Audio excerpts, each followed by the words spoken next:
Okay, let's unpack this. My grandfather, right, had this really comfortable retirement income, like $2,200 a month. That sounds pretty decent, especially back then. Yeah, and here's the kicker, almost zero living expenses for 26 years. Wow, okay. And he still managed to end up with absolutely nothing, like zero assets. It's kind of hard to wrap your head around. Yeah, it's pretty stark. But this is where it gets really interesting, you know? What if? What if he'd taken just half of that money he was clearly just, well, gambling away, Hmm. and what if he just consistently put it into the U.S. stock market? Okay. Even investing through that really rough decade, 2000 to 2009, the analysis shows he would have become a millionaire. Seriously, Yeah. even with that timing. Yeah, let that sink in. It just hammers home this core idea, doesn't it? That like steadily buying diverse assets, things that generate income, Right. it has the power to overcome even, well, some pretty bad financial habits and build real wealth. It's quite a striking story. Yeah. And it illustrates that fundamental truth so well. It's less about hitting home runs or perfectly timing things, Yeah. and more about that persistent accumulation. Just keep adding assets that work for you. And, well, that brings us right to the inspiration for today's deep dive. Nick Maggiulli's book, Just Keep Buying. Oh, right. Inspired by Casey Neistat, wasn't it? The whole just keep creating idea applied to finance. Precisely. Yeah. And Maggiulli lays out these evidence-based ways to save money, build wealth. Really practical stuff. So our goal today is to pull out those key insights. For you, the listener. Yeah, specifically for you, so you can act smarter, maybe live a bit richer, navigate your finances with more clarity. Exactly. So in this deep dive, we're hitting some big questions from the book, like where do you even start? Is it saving? Is it investing? That's a big one. Yeah. And we'll look at why a lot of the standard savings advice you hear might actually be flawed. Interesting. Okay. Then, something subtle but important. Lifestyle creep. How much is actually okay when your income goes up? Oh, that's tricky. Totally. And finally, this foundational idea for like spending money without feeling guilty all the time. Ooh, I think a lot of people could use that. Right. So the aim isn't to overwhelm you. It's about finding the really crucial, actionable bits you can use, like right away for your own financial well-being. Ready to jump in. Absolutely. And that first question, saving versus investing, that's definitely a crucial starting point.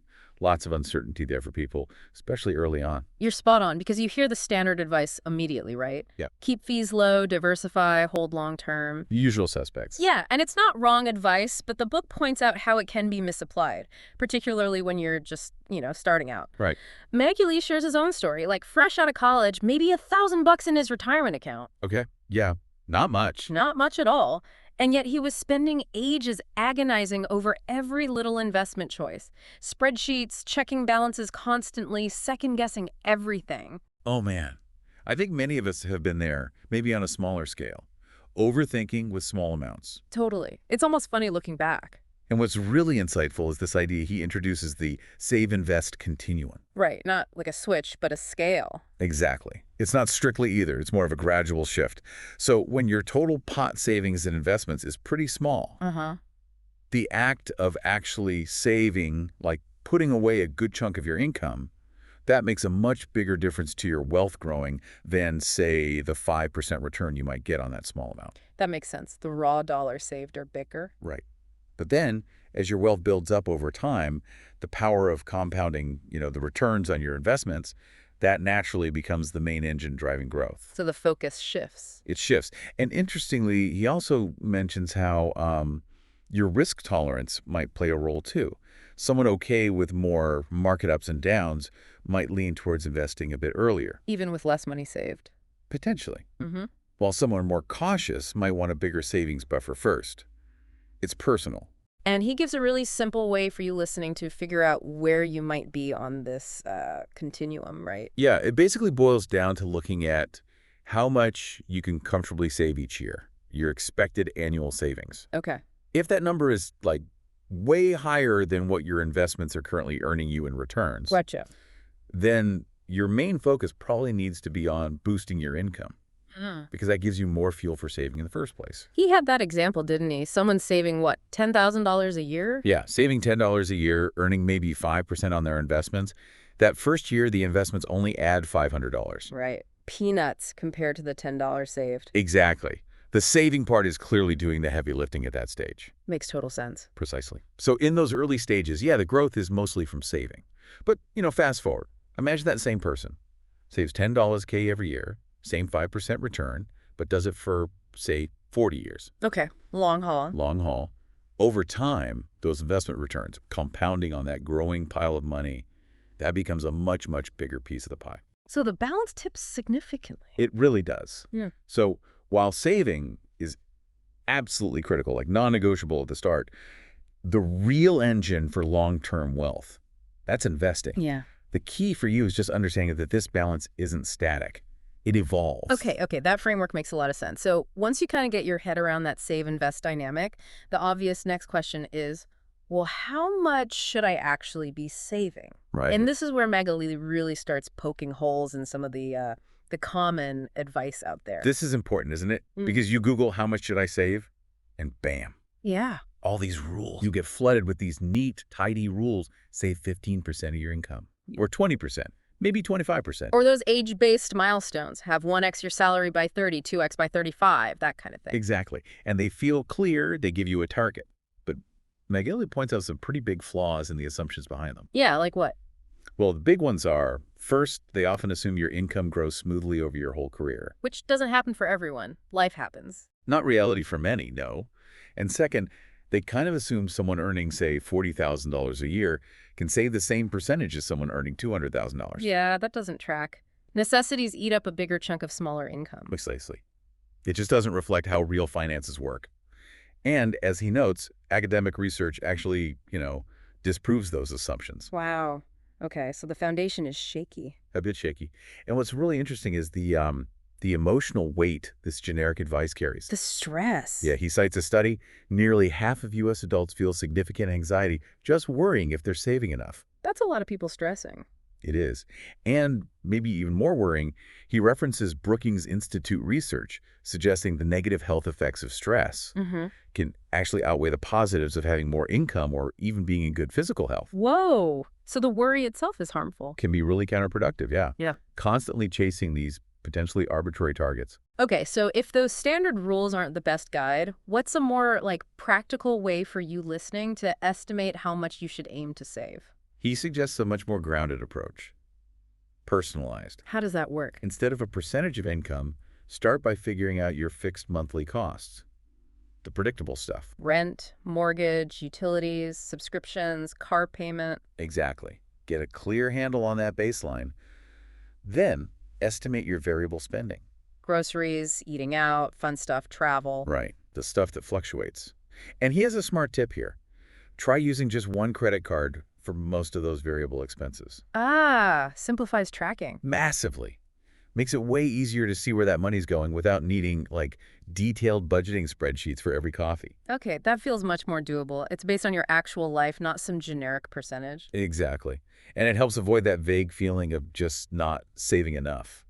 He also gets into that interesting idea of feeling rich, doesn't he? And how weirdly subjective it is. Oh, absolutely. He shares that stat the average American thinks they need, over $2 million to be rich? Yeah, something like that. But then actual millionaires, they think they need more like $7.5 million. The goalposts keep moving. Totally.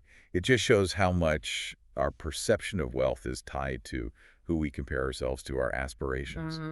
And then he drops this really surprising finding from a United Income study. The one about retirees. Yeah, that the average retiree actually passes away, leaving behind a significant chunk of wealth. Yeah, hundreds of thousands of dollars, even for people in their late 80s or 90s. It's pretty staggering. Yeah.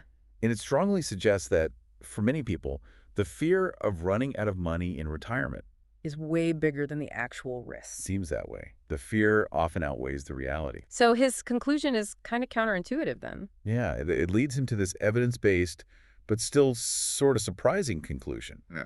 Many people probably need to save less than they think they do, or at least less than they stress about. The key isn't hitting some magic number.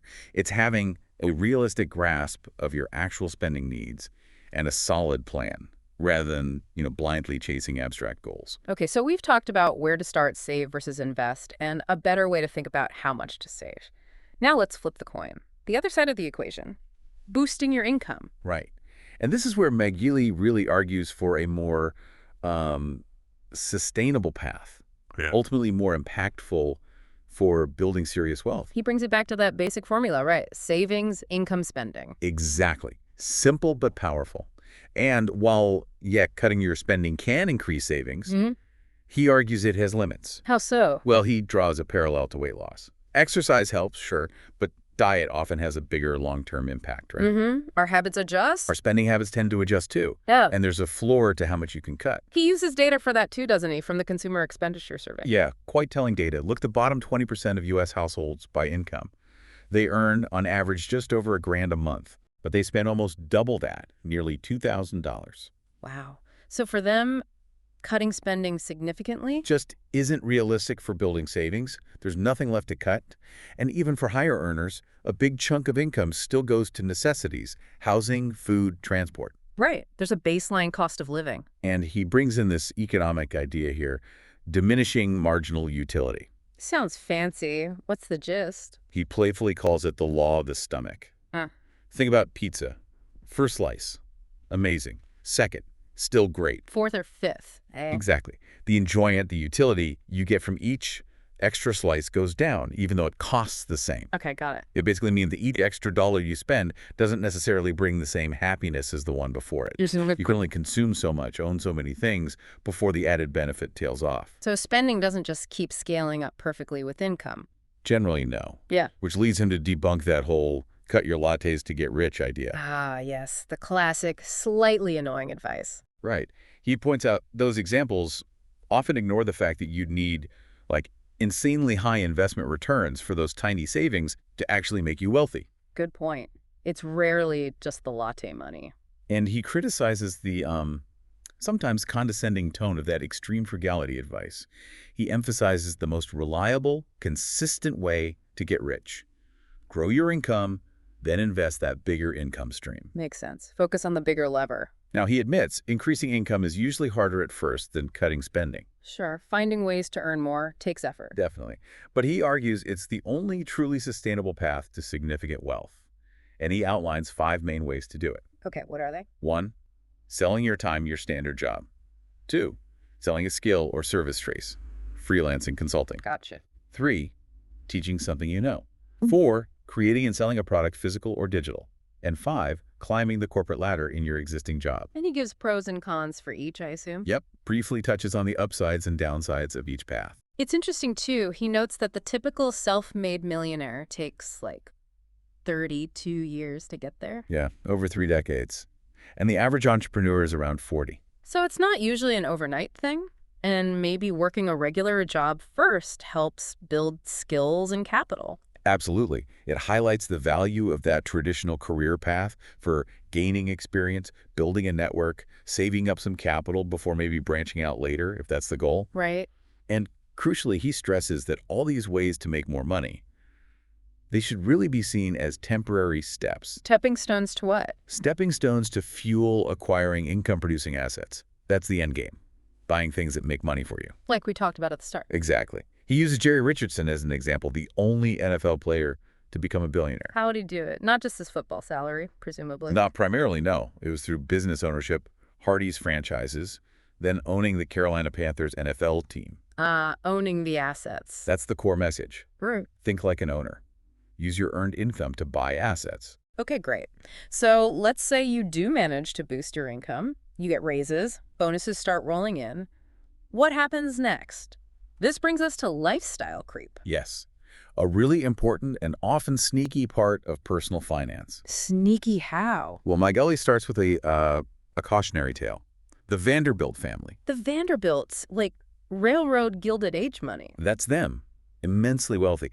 But their fortune basically evaporated within just a couple of generations after William H. Vanderbilt died. Wow. The main culprit, unchecked lifestyle creep. Spending just kept escalating. So define lifestyle creep for us again. It's that natural tendency we have to increase our spending when our income goes up, or sometimes just to keep up with what our friends or colleagues are spending. Keeping up with the Joneses, yeah. Happens easily. You get a raise, suddenly that nicer car seems affordable. Exactly. Or the bigger house, more expensive vacations, it feels justified. But the book warns even good savers need to watch out for this. Yes, definitely. He uses a hypothetical example. Annie saves 50% of her income. Bobby saves just 10%. Both earn $100. Okay. High saver, low saver. Right. Then they both get a $10,000 raise. He shows how that raise impacts their retirement timeline differently. Depending on what they do with the raise. Exactly. Depending on whether they save a good chunk of that new money or just let their spending absorb it all. And what's the surprising part? What's maybe counterintuitive is that Annie, the high saver, actually needs to save a larger percentage of her raise than Bobby just to stay on her original retirement path. Really? Why's that? Because her higher savings rate meant she was on a faster track already. If she increases her spending proportionally with the raise, it slows down that faster track more significantly than it slows down in one. Bobby's already slower track. Huh. Okay, that makes sense. You're eroding more progress. You're eroding more of that accelerated progress, yeah. So what's the rule of thumb he suggests for managing this? He offers a really simple guideline, the 50% rule for lifestyle creep, meaning aim to save at least half of any future raises you get. Okay, so if you get a $10K raise, save at least $5K of it. Spend the rest if you want. Exactly. It's straightforward, easy to remember, and highly effective for keeping your retirement goals on track while still enjoying some of your increased income. Simple but powerful. And he connects this back brilliantly to another concept in the book, the 2X rule. We're getting to that one. Yeah. The idea of investing an equal amount when you splurge. He points out that doing that is basically like having a 50% marginal savings rate on those fun purchases. Ah, it connects. Same principle. Same underlying idea. So, the big takeaway. Absolutely enjoy the fruits of your labor. You earn that raise. But just make a conscious effort. Save at least half. Protect your future self. That makes perfect sense. Okay, let's finally dive into this 2X rule properly. It sounds like a really practical way to handle spending without that constant, guilt trip. It really addresses that core tension, doesn't it? Yeah. Wanting to enjoy life now versus being responsible for the future. So, Maggiulli sets up two extremes. You've got James, who spends pretty freely, maybe a bit frivolously, doesn't worry much about tomorrow. Okay, the spender. Then you got Dennis. Super disciplined with money, great manager, but feels anxious, even guilty, whenever he does spend money on himself. The anxious saver. I know people like both. Right. And the book argues neither extreme is really ideal or, frankly, sustainable for long-term well-being. Right. You don't want to be broke, but you also don't want to be miserable pinching every penny. So what's the middle ground, the balance? That's exactly what the 2X rule tries to provide. The principle is dead simple. Ilanis. Whenever you want to splurge on something non-essential, something you want but don't strictly need, you commit to investing the exact same amount of money at the same time. Okay, give me an example. Sure, you're eyeing, I don't know, a new $200 gadget. Before you buy it, or right when you buy it, you also transfer $200 into your investment account. Interesting. So it doubles the cost in a way, but half goes to your future. Precisely. It creates this direct, tangible link between your spending today and your wealth tomorrow. It can act as a kind of natural brake on impulsive buys. Yeah, it makes you pause and think if it's worth $400 total impact, not just $200. Exactly. Yeah. And it helps ensure you're balancing present enjoyment with future security. I really like that. It's like a built-in checks and balances system. You can still have nice things, but responsibly. Yeah, have your cake and invest it too, maybe. Something like that. He also talks about research on happy money, right? Specific ways of spending that correlate with happiness. Yes, he touches on that. The research generally suggests spending on experiences over material things. Right, memories over stuff. Indulging in occasional treats rather than constant luxury, buying things that save you time, paying upfront to avoid debt stress later, and being generous, spending on others. Those all sound pretty good. They do. They're linked to higher well-being. But Maggiulli wisely adds a note of caution. Which is? Even these happy spending categories aren't a universal guarantee of fulfillment for every single person. Okay. It's not a magic formula. No. Which leads him to a slightly deeper idea. Maximizing fulfillment. Okay, fulfillment versus just short-term happiness. Kind of. It's about making spending choices that don't just feel good now, but that genuinely contribute to your long-term sense of satisfaction and purpose in life. So how do you apply that? The key question he suggests asking yourself before a non-essential purchase is, will this truly contribute to my long-term fulfillment?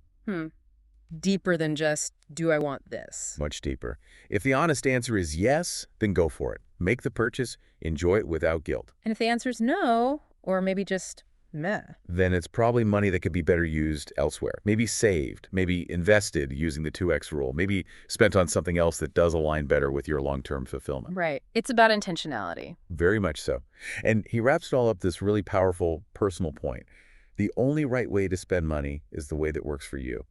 Love that. It's not prescriptive in the end. Not at all. Right. He even cites University of Cambridge research showing that when people's purchases align with their own psychological profile, their own values, they report higher life satisfaction, even more so than just having a higher income. Wow. So knowing yourself and spending accordingly matters more than just the amount. It seems so. So it really comes down to moving beyond the generic advice, doing that inner work to figure out what you truly value, what brings you lasting happiness and fulfillment. And then aligning your spending with that. Exactly. Spend accordingly. Man, this has been such a great deep dive into these core ideas from Just Keep Buying. It feels like it offers a really practical and empowering way to think about money without getting totally stressed out by rules. Absolutely. We've covered a lot, haven't we? From figuring out that save-invest balance for yourself Yeah, the continuum idea. to seeing why standard savings advice can be iffy and finding a more personalized way to track things. Right, focusing on fixed versus variable costs. We also hit on why boosting income is so key long-term. Talked about managing lifestyle creep with that simple 50% rule. That's a good one. And then explored this really useful framework for spending without guilt, using the 2x rule, and thinking about maximizing fulfillment. Yeah, a lot of actionable stuff there. Definitely. So as you, listening, kind of mull this over, maybe think about which of these ideas clicks most with where you are right now financially. And maybe, just maybe, think about one small thing, one tiny action you could take, like today or tomorrow, to start putting one of these principles into practice. That's a great way to approach it. Small steps. Yeah. And of course, if you want to go even deeper, explore more of the nuances and data, definitely check out Nick Maggiulli's book, Just Keep Buying. It's packed with insights. Highly recommended. Well, thanks for joining us for this deep dive. And just remember, everyone, building wealth, finding that financial well-being, it's a marathon, not a sprint. True. It's all about those consistent, informed choices and just taking steady action over time.